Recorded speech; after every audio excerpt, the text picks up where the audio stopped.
Brooke, and I've been a vegetarian on and off for all my life.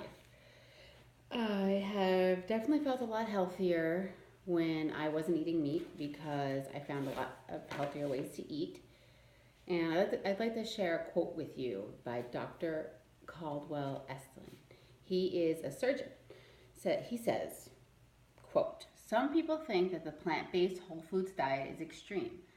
500,000 people a year will have their chests open up and then a vein taken out of their leg and sewn into their coronary artery just because of all the fat that gets built up, and they have heart attacks and whatever happens to your heart if you eat badly."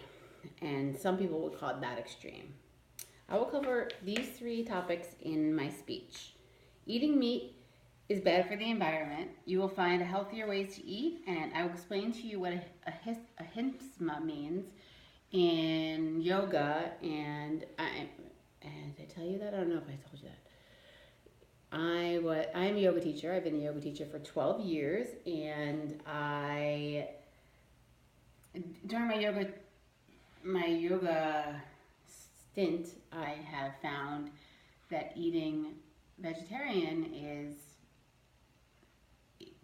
having more compassion with for animals and any living thing. So this is called a hisma.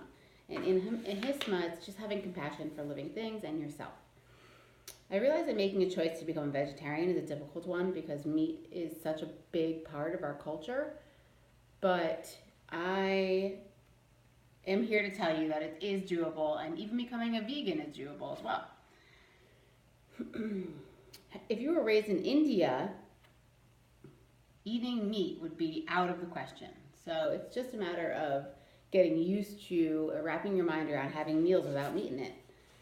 Our first topic is eating meat is bad for the environment. The Union of Concerned Scientists lists eating meat as the second biggest environmental hazard facing the world today, the earth today. The first hazard being fossil fuel, the cars. It's not just that our animals are being harmed, our environment suffers greatly from the production of animals to eat. We use a huge portion of our land to house and produce those animals.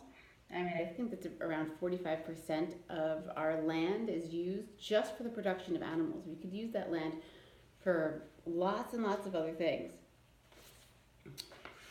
The gas that the cows allow is called a methane gas, which is similar to a CO2, except for the methane gas is similar to carbon dioxide.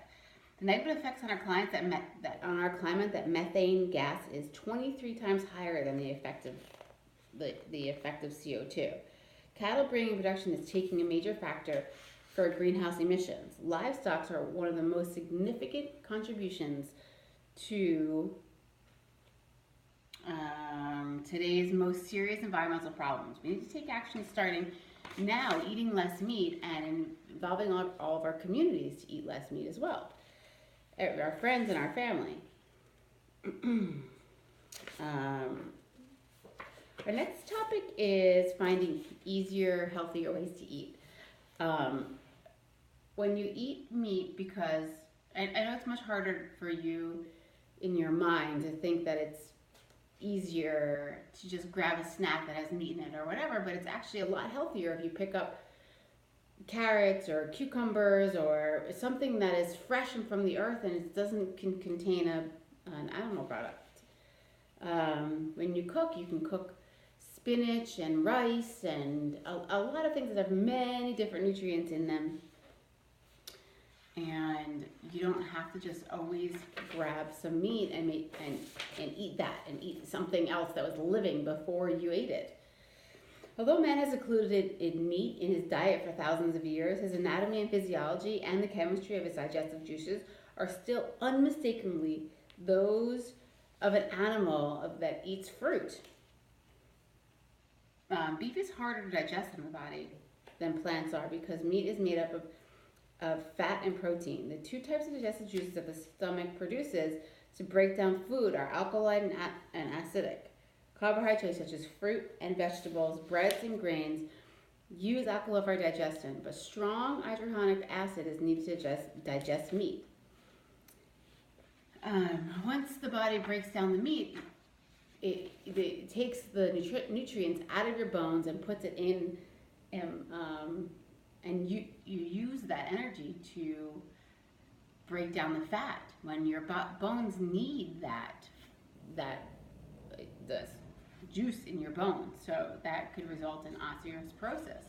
So you think that you're giving your body protein, but you're making your body work overtime if you're eating all of this meat.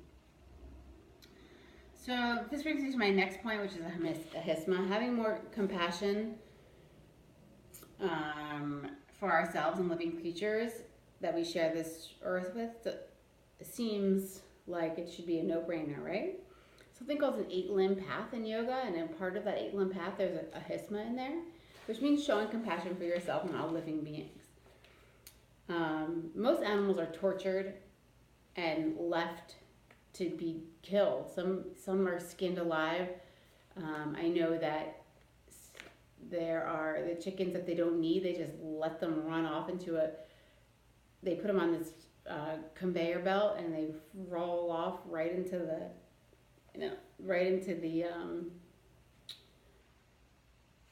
like these knives that chop them up, and they just kill them alive. Just kill them like they're nothing, because they feel like they're useless. Something might be wrong with them. Who knows? So if you are going to choose to eat meat, I would say try to use organic meats, because for that reason they're treated well, and also they don't have hormones in them or antibiotics.